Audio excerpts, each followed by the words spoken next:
Good morning everyone. Today we are going to discuss about the complications of diabetes mellitus. In last class we have studied what is diabetes mellitus, what are the signs and symptoms of diabetes mellitus, what are the causes of diabetes mellitus, and we have also studied about the pharmacological treatment and the nursing management of diabetes mellitus. So in this class we are going to study about the complications of diabetes mellitus. Uh, um, as this is the revision class, and you all know that diabetes mellitus has two complications: acute complication and long-term complications. Acute complications और long term complications में क्या फ़र्क होता है? Acute complications एकदम से नज़र आते हैं, लेकिन जो लॉन्ग टर्म कॉम्प्लिकेशंस होते हैं वो कई दिनों बाद, डायबिटीज़ रहने के कई दिनों बाद, जब ब्लड शुगर लेवल कंट्रोल नहीं रहता है, कई दिन हो जाते हैं, कई साल हो जाते हैं, और तब जाके लॉन्ग टर्म कॉम्प्लिकेशंस नज़र आते हैं. There are three main acute complications of diabetes mellitus. तो diabetes mellitus के तीन main acute complications होते हैं. सबसे पहले है hypoglycemia, abnormally low blood glucose level, diabetic ketoacidosis, hyperglycemic hyperosmolar non-ketotic coma और hyperglycemic hyperosmolar syndrome. So these are the three major acute complications of diabetes mellitus. ये acute इसलिए है क्योंकि ये एकदम से ही ब्लड शुगर लेवल बहुत ज़्यादा हाई होने की वजह से ये कॉम्प्लिकेशंस नज़र आते हैं, इसीलिए हम इसको acute complications बोलते हैं. और all these complications, hypoglycemia, diabetic ketoacidosis, hyperglycemic hyperosmolar non-ketotic syndrome, ये हम डिटेल में पढ़ेंगे. लॉन्ग टर्म कॉम्प्लिकेशंस कौन कौन से होते हैं? Long term complications are becoming more common as more people live longer with diabetes. The long term complications of diabetes can affect almost every organ system of the body. तो जो long term complications होते हैं diabetes mellitus के, वो ज़्यादा आजकल common हो रहे हैं क्योंकि people having diabetes mellitus are having a longer life. और लॉन्गर लाइफ तो होती है, पर कई बार डायबिटीज़ कंट्रोल नहीं हो पाता और लॉन्ग टर्म कॉम्प्लिकेशंस होने के चांसेस ज़्यादा होते हैं. और लॉन्ग टर्म कॉम्प्लिकेशंस जो है हर एक ऑर्गन सिस्टम को अफेक्ट कर सकता है, क्योंकि इसमें क्या होता है, ज़्यादातर लॉन्ग टर्म कॉम्प्लिकेशंस में माइक्रो वेसल्स, जो छोटे छोटे ब्लड वेसल्स हैं, या जो मैक्रो वेसल्स हैं, बड़े बड़े ब्लड वेसल्स हैं, वो अफेक्टेड होते हैं. Long term complications are seen in both type 1 and type 2 diabetes, but usually do not occur within the first 5 to 10 years of the diagnosis. तो जो लॉन्ग टर्म कॉम्प्लिकेशंस होते हैं वो ज़्यादातर टाइप 1 और टाइप 2 डायबिटीज़ दोनों में नज़र आते हैं, और ये पहले 5 से 10 साल में नहीं दिखाई देते. 10 साल के बाद ही वो जाकर नज़र आते हैं.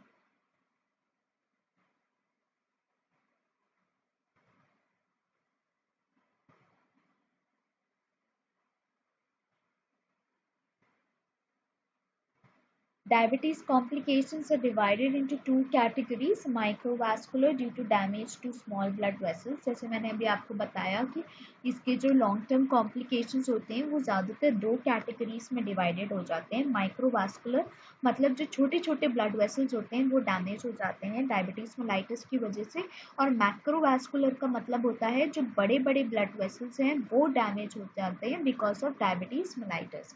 और अगर पेशेंट को माइक्रोवास्कुलर है तो कौन कौन सी डिजीजेस हो सकती हैं? उसकी आई में प्रॉब्लम हो सकती है. अगर माइक्रोवास्कुलर है तो आई में क्या प्रॉब्लम हो सकती है? हाई ब्लड ग्लूकोज और हाई ब्लड प्रेशर की वजह से आई डैमेज हो सकते हैं, रेटिना डैमेज हो सकती है, पेशेंट को रेटिनोपैथी हो सकती है, कैटरैक्ट हो सकता है, ग्लूकोमा हो सकता है. और हाई ब्लड प्रेशर और हाई ब्लड ग्लूकोज लेवल की वजह से किडनीज डैमेज हो सकती है और पेशेंट को नेफ्रोपैथी हो सकती है. हाई ब्लड ग्लूकोज की वजह से नर्व्स डैमेज हो सकते हैं और पेशेंट को न्यूरोपैथी हो सकती है। मैक्रोवास्कुलर में क्या क्या चीज़ें डैमेज हो सकती हैं? मैक्रोवास्कुलर है, अगर मैक्रोवास्कुलर कॉम्प्लिकेशंस है तो ब्रेन डैमेज हो सकता है, सॉरी स्ट्रोक हो सकता है, ब्रेन में प्रॉब्लम हो सकती है। और स्ट्रोक कैसे होगा? जो भी ब्लड वेसल्स हैं which are carrying oxygenated blood to the brain, अगर वो डैमेज हो जाए या तो उसमें ब्लॉकेज हो जाए या फिर हैमरेज हो जाए तो उसकी वजह से स्ट्रोक हो सकता है पेशेंट को। हार्ट अटैक हो सकता है, एमआई हो सकता है पेशेंट को, अगर कोरोनरी आर्टरी डैमेज हो जाए या उसमें ब्लॉकेज हो जाए तो तब एमआई हो सकता है। या फिर एक्सट्रीमिटीज में प्रॉब्लम हो सकती है, जो पेरिफेरल वैस्कुलर डिजीज हो सकती है पेशेंट को, अगर पेरिफेरल वेसल्स में पेरिफेरल वेसल्स डैमेज हो जाए, उनमें ब्लॉकेज हो जाए तो पेरिफेरल वैस्कुलर डिजीज हो सकती है। और इसकी वजह से ज़्यादातर पेशेंट्स को पैरों में ब्लड सप्लाई सही से नहीं होता और इसकी वजह से पेशेंट का वुंड हीलिंग डिले होता है और डायबिटिक फुट होने के चांसेस ज़्यादा होते हैं डायबिटीज़ वाले पेशेंट को। एक तो उन्हें न्यूरोपैथी भी होती है, उन्हें अगर चोट लगे तो उन्हें पता नहीं चलता, और अगर चोट लग भी जाती है तो फिर वुंड सही से हील नहीं हो पाता because of peripheral vascular diseases. तो इन सब चीज़ों की वजह से पेशेंट को डायबिटिक फुट होने के चांसेस होते हैं।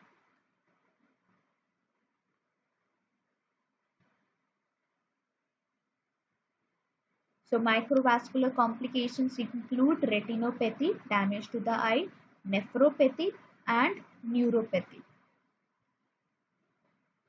और मैक्रोवास्कुलर कॉम्प्लिकेशंस में क्या क्या आता है? हार्ट अटैक या फिर एमआई या फिर स्ट्रोक या फिर सीवीए। स्ट्रोक को हम सीवीए भी बोलते हैं, सेरेब्रोवास्कुलर एक्सीडेंट, या फिर पेरिफेरल वैस्कुलर डिजीज भी हो सकता है।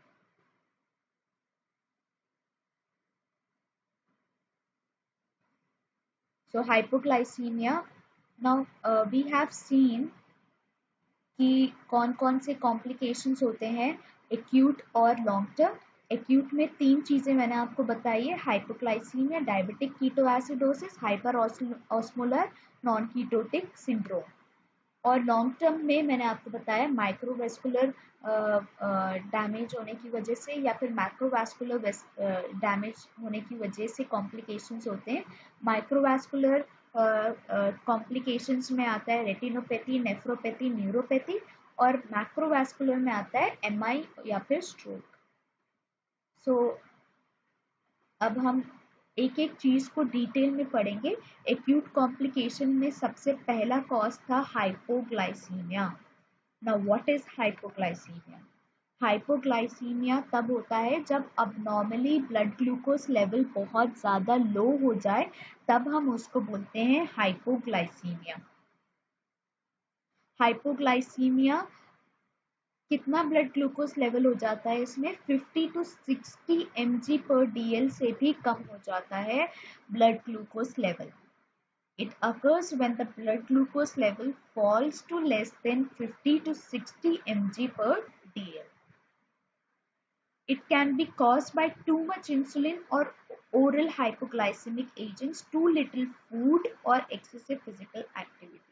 तो कई बार क्या होता है, पेशेंट्स जो है इंसुलिन ले लेते हैं या ओरल हाइपोग्लाइसेमिक एजेंट्स ले लेते हैं लेकिन सही से खाना नहीं खाते। तो अगर वो सही से खाना नहीं खाएंगे, फास्टिंग में रहेंगे और इंसुलिन भी साथ के साथ ले रहे हैं तो ब्लड शुगर लेवल बहुत ज़्यादा डाउन हो जाएगा and then the patient can develop hypoglycaemia. या अगर वो बहुत ज़्यादा एक्सट्रीनस स्ट्रीनस एक्टिविटीज़ कर रहे हैं, बहुत ज़्यादा एक्सरसाइज कर रहे हैं but they are not eating properly, dieting भी साथ में, एक्सरसाइज भी, और फिर इंसुलिन भी ले रहे हैं, डायबिटिक पेशेंट है, या अगर इंसुलिन नहीं तो ओरल हाइपोग्लाइसेमिक एजेंट्स भी ले रहे हैं, even then the patient can develop symptoms of hypoglycaemia. And most of the time hypoglycaemia night में होता है, वैसे तो कभी भी हो सकता है लेकिन कई बार ऐसा होता है कि पेशेंट जो है रात भर भूखा भूखा रहा, देर से नाश्ता किया, तो तब भी पेशेंट को हो सकता है। So that's why Diabetic patients are asked to take small and frequent meals. मतलब वो हर थोड़ी देर में खाए लेकिन थोड़ा थोड़ा खाए। ऐसा नहीं होना चाहिए कि ज़्यादा एकदम से खा रहे हैं, थोड़ा थोड़ा खाएं लेकिन हर थोड़ी देर में खाएं।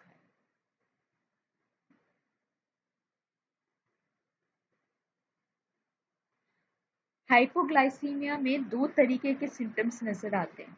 एक तो एड्रीनर्जिक सिम्टम्स होते हैं और एक सेंट्रल नर्वस सिम्टम्स होते हैं। अब एड्रीनर्जिक सिम्टम्स क्या होता है? एड्रीनर्जिक सिम्टम्स वो होते हैं जब एड्रिनल ग्लैंड एपिनेफ्रिन और नॉरएपिनेफ्रिन को रिलीज करता है, तब जो सिम्टम्स नजर आते हैं उसको हम एड्रीनर्जिक सिम्टम्स बोलते हैं। और एड्रिनल ग्लैंड क्यों रिलीज करता है एपिनेफ्रिन या नॉरएपिनेफ्रिन को? जैसे ब्लड ग्लूकोज लेवल कम होता है तो सिंपैथेटिक नर्वस सिस्टम एक्टिवेट हो जाता है, और सिंपैथेटिक नर्वस सिस्टम एक्टिवेट होने की वजह से एड्रिनल ग्लैंड नॉर एड्रिनालिन और एड्रिनालिन को रिलीज करता है, और फिर ये सिम्टम्स नजर आते हैं, और इन सिम्टम्स को हम बोलते हैं एड्रिनर्जिक सिम्टम्स। कौन कौन से सिम्टम्स नजर आते हैं? जैसे कि स्वेटिंग होना, ट्रेमर्स होना, टेकिकार्डिया, पैल्पिटेशन, नर्वसनेस, हंगर, ये सारे जितने भी सिम्टम्स हमें नजर आ रहे हैं, ये सारे सिम्टम्स जो हैं एड्रिनर्जिक सिम्टम्स होते हैं। अब मैंने आपको बताया कि दो तरीके के सिम्टम्स नजर आते हैं हाइपोग्लाइसीमिया में, एड्रिनर्जिक और सेंट्रल नर्वस सिस्टम सिम्टम्स। जब ब्लड ग्लूकोज लेवल इतना कम हो रहा है कि ब्रेन के सेल्स तक सही से ग्लूकोज नहीं पहुंच पा रहा और वो सही से काम नहीं कर पा रहे, तब सेंट्रल नर्वस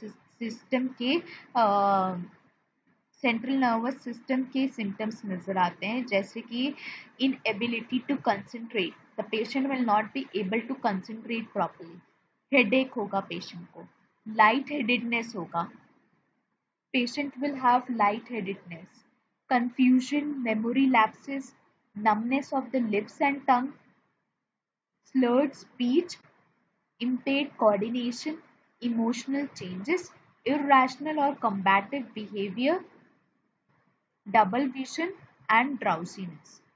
तो ये सारे सिम्टम्स हमें नजर आएंगे।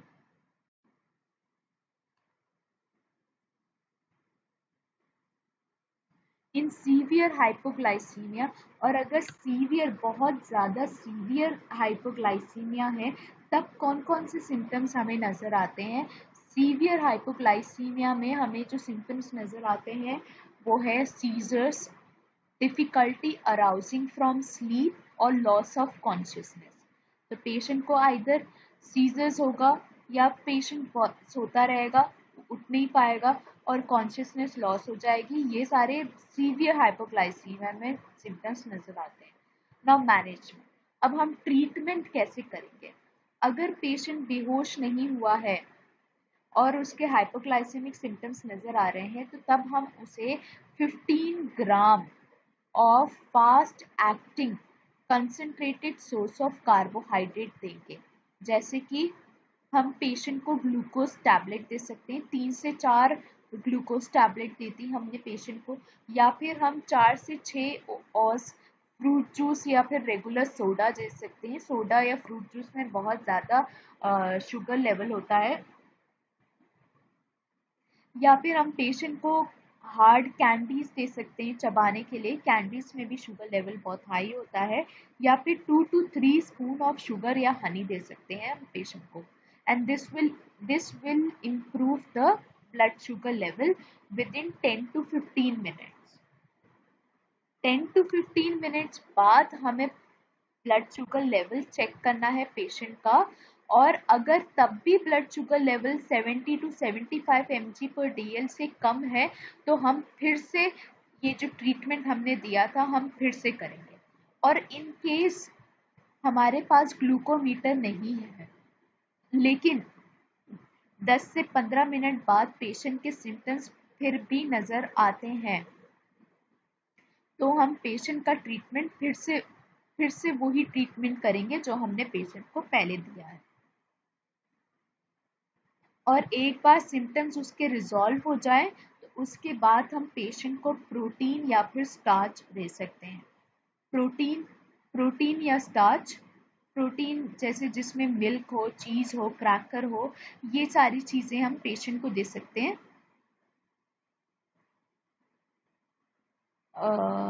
और उसके 30 to 60 मिनट्स के अंदर अंदर हम पेशेंट को बोल सकते हैं कि वो रेगुलर मील ले। इमरजेंसी मेजर्स, अब पेशेंट अनकॉन्शियस है, patient can not swallow properly, तो हम क्या करेंगे? तब हम पेशेंट को इंजेक्शन ग्लूकागॉन देंगे 1 mg, आइदर इंट्रामस्कुलरली और सबक्यूटेनियसली। दोनों तरीके से हम इंजेक्शन ग्लूकागॉन दे सकते हैं पेशेंट को। और इंजेक्शन ग्लूकागॉन किस चीज़ में हेल्प करता है? Injection glucagon helps in improving the blood sugar level. ये जो इंजेक्शन ग्लूकागॉन होता है, it is a hormone. Glucagon क्या है? ये हार्मोन है और ये इंसुलिन का अपोजिट एक्शन होता है इसका यूजुअली। और इसमें क्या होता है कि पेशेंट का जो ब्लड ग्लूकोज लेवल है वो बढ़ जाता है। और कैसे बढ़ता है ब्लड ग्लूकोज लेवल? एक तो ये अल्फा सेल्स को स्टिमुलेट करते हैं, सॉरी, ये लिवर को स्टिमुलेट करते हैं to release glycogen, to release glucose. और लिवर में ग्लूकोज कैसे स्टोर होता है? लिवर में ग्लूकोज स्टोर होता है with the help of, sorry, liver में ग्लूकोज स्टोर होता है in the form of glycogen. So glucagon is a hormone produced by the alpha cells of the pancreas. Pancreas के alpha cells जो होते हैं वो ग्लूकागॉन प्रोड्यूस करते हैं। तो ग्लूकागॉन प्रोड्यूस हो रहा है alpha cells of the pancreas. और पैंक्रियाज के अल्फा सेल्स जब ग्लूकागॉन प्रोड्यूस करते हैं तो ये लिवर को स्टिमुलेट करता है टू रिलीज ग्लूकोज। और लिवर में ग्लूकोज किस तरीके से स्टोर है? It is stored in the form of glycogen. और इस तरीके से पेशेंट का ब्लड शुगर लेवल इंक्रीज हो जाता है। और ग्लूकागॉन देने के बाद अप टू 20 मिनट्स तक पेशेंट का कॉन्शियसनेस रीगेन हो जाना चाहिए।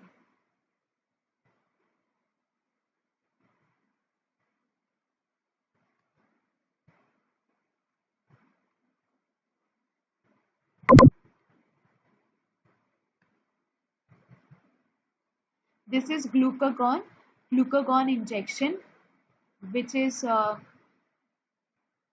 sold only with prescription, and it should be kept only as a emergency supply. हम ये हमेशा यूज़ नहीं करते, लेकिन इमरजेंसी सप्लाई के लिए हम रख सकते हैं। और प्रिस्क्रिप्शन के साथ ही ये मिलता है, ऐसे नहीं मिलता मार्केट में।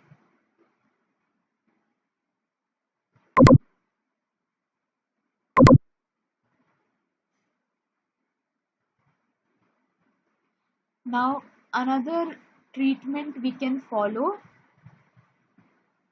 in the hospital or emergency department, patients who are unconscious or cannot swallow may be treated with 25 to 50 ml of dextrose. तो पेशेंट जहाँ जो हॉस्पिटल डिपार्टमेंट में है, जो इमरजेंसी में है, जो स्वॉलो नहीं कर सकते और जो अनकॉन्शियस पेशेंट्स हैं, वो उन्हें हम 25 to 50 ml ऑफ डेक्सट्रोज देते हैं पानी में, sorry, dextrose in water, that is D50। ठीक है। And the effect is usually seen with in minutes, और थोड़ी देर में इसका इफेक्ट नज़र आने लगता है। But when we are giving dextrose 50, we have to be very cautious because the blood sugar level can increase very quickly. So we have to be very cautious when we are giving dextrose 50% dextrose.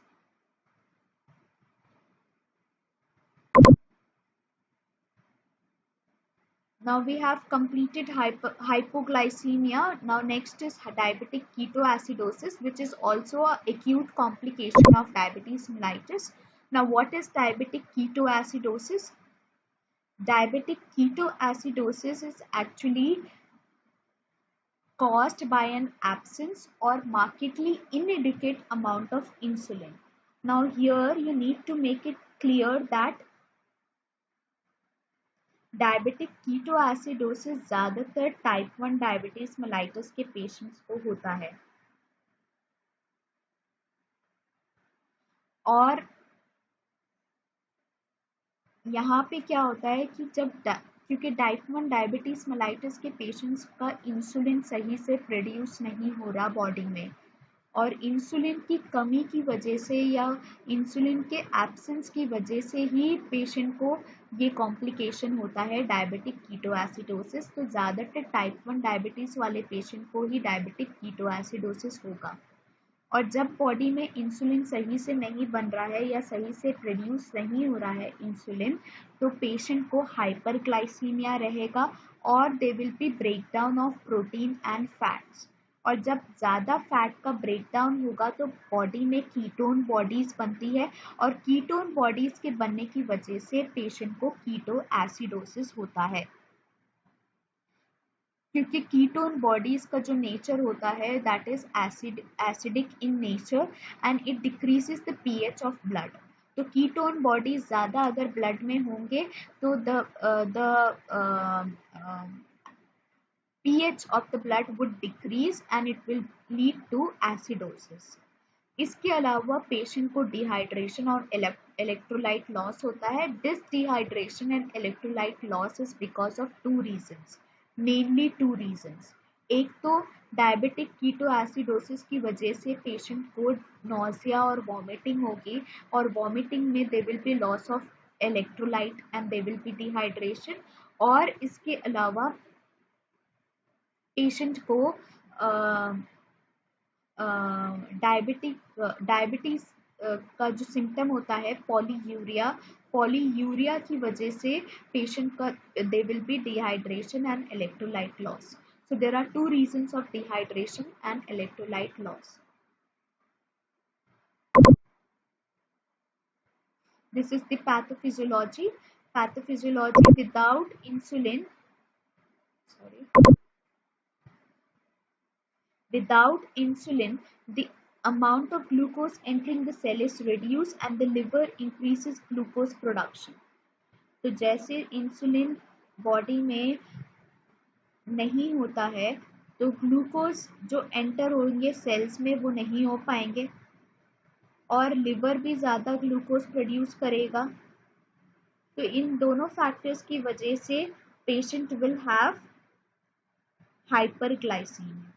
और इस hyperglycaemia में जब body इस hyperglycaemia से निकलने की कोशिश करती है तो किडनीज जो है ग्लूकोज एक्सेस ग्लूकोज को सिक्रीट करता है।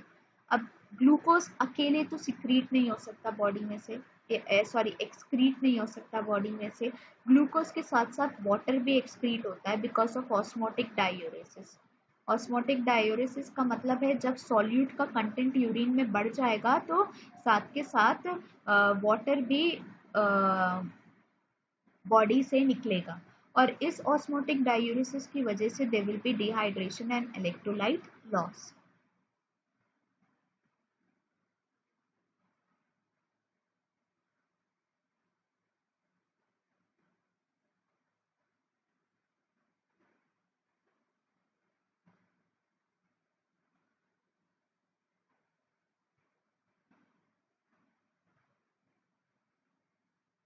और इसके अलावा भी मैंने आपको बताया कि डिहाइड्रेशन की वजह से सॉरी डायबिटिक कीटोएसिडोसिस के सिम्टम्स जो होते हैं जीआई सिम्टम्स जैसे कि नॉसिया वॉमिटिंग हो गया, उसकी वजह से भी डिहाइड्रेशन होगा। So three main causes of diabetic ketoacidosis are decreased or missed dose. अब इसके causes क्या क्या होते हैं, किस वजह से डायबिटिक कीटोएसिडोसिस हो रहा है पेशेंट को? तो या तो पेशेंट का डिक्रीज या फिर मिस डोज ऑफ इंसुलिन होगा।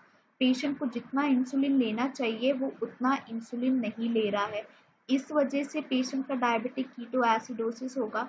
या फिर मिस्ड डोज होगा of insulin, patient will not be able to patient has missed the dose of insulin। या फिर किसी इलनेस या इन्फेक्शन की वजह से डायबिटिक पेशेंट है और उसको कोई इन्फेक्शन भी हुआ है, उस वजह से डायबिटिक कीटोएसिडोसिस हो जाएगा। या फिर अगर डायबिटीज़ का पता ही नहीं चला और पेशेंट का ब्लड शुगर लेवल एकदम से बहुत बढ़ गया तो तब भी डायबिटिक कीटोएसिडोसिस हो सकता है। तो ये 3 मेन रीजंस होते हैं। इसके अलावा दूसरे रीजंस भी होते हैं, जैसे कि पेशेंट को समझ में नहीं आया कितना इंसुलिन लेना है और वो कम इंसुलिन ले रहा है, तब भी हो सकता है। या फिर पेशेंट इंटेंशनली स्किप कर रहा है इंसुलिन को, कि पेशेंट ये सोच रहा है क्या करना है बार बार इंसुलिन अपने अंदर इंजेक्ट करके, तो तब भी ऐसा हो सकता है। या इक्विपमेंट प्रॉब्लम की वजह से भी हो सकता है। जो इक्विपमेंट्स हम इस्तेमाल करते हैं, कई बार हम इंसुलिन पंप वगैरह इस्तेमाल करते हैं, तो ट्यूबिंग्स अगर सही से काम नहीं कर रही है तो तब भी ऐसा हो सकता है।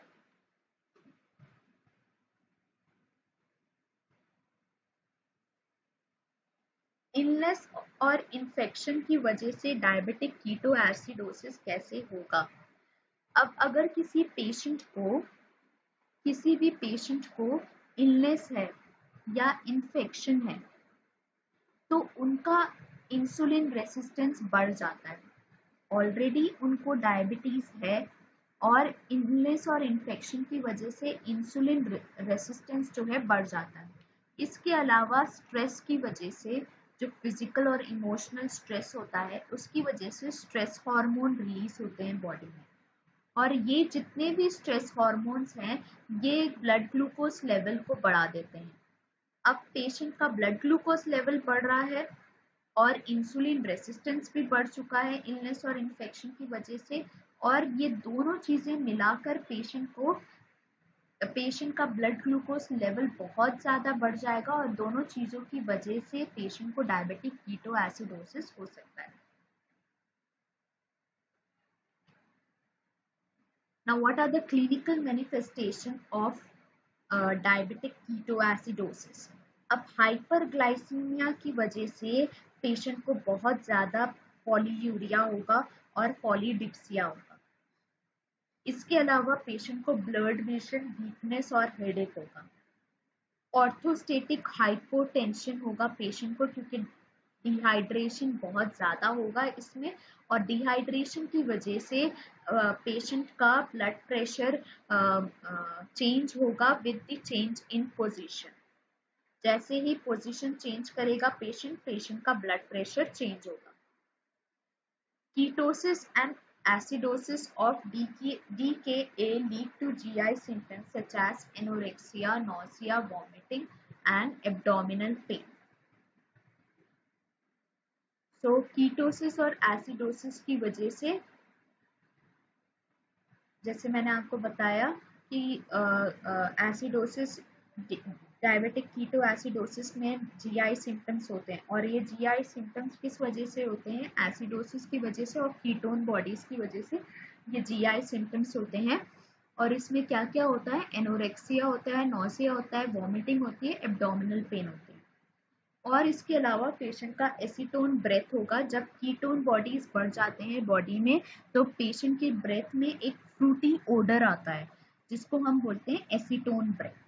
तो ये सारे क्लिनिकल मैनिफेस्टेशंस हमें नजर आएंगे पेशेंट में: polyuria, polydipsia, blood vision, weakness, headache, orthostatic hypotension, ketoacidosis की वजह से anorexia, vomiting, nausea, abdominal pain और एसीटोन ब्रेथ, ये सब चीजें।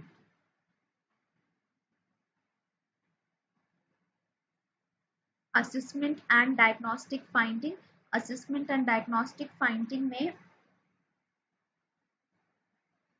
ब्लड ग्लूकोज लेवल में vary from 300 to 800 mg per dl. So normal blood glucose level is 80 to 140 mg per dl, और diabetic मेमोलाइटिस के क्राइटेरिया में मैंने आपको बताया था कि 200 mg या फिर 200 mg per dl से इक्वल टू या greater than 200 mg per dl अगर है तो then it is considered as diabetes mellitus. लेकिन यहाँ पे कितना हो रहा है ब्लड शुगर लेवल? 300 या 300 से भी ज़्यादा, 300 to 800। कई बार 1000 तक भी पहुंच जाता है blood sugar level, and then the patient will show symptoms of diabetic ketoacidosis.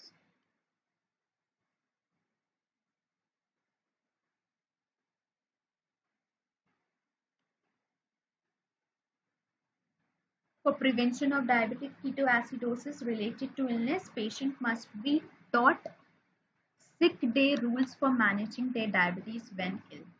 Sick day rules, कुछ सिक डे रूल्स होते हैं डायबिटिक कीटो एसिडोसिस को प्रिवेंट करने के लिए कि जब पेशेंट बीमार हो तो कौन कौन से रूल्स उनको फॉलो करने हैं, और ये हम नेक्स्ट क्लास में पढ़ेंगे. What are the sick day rules, we will continue it in the next class.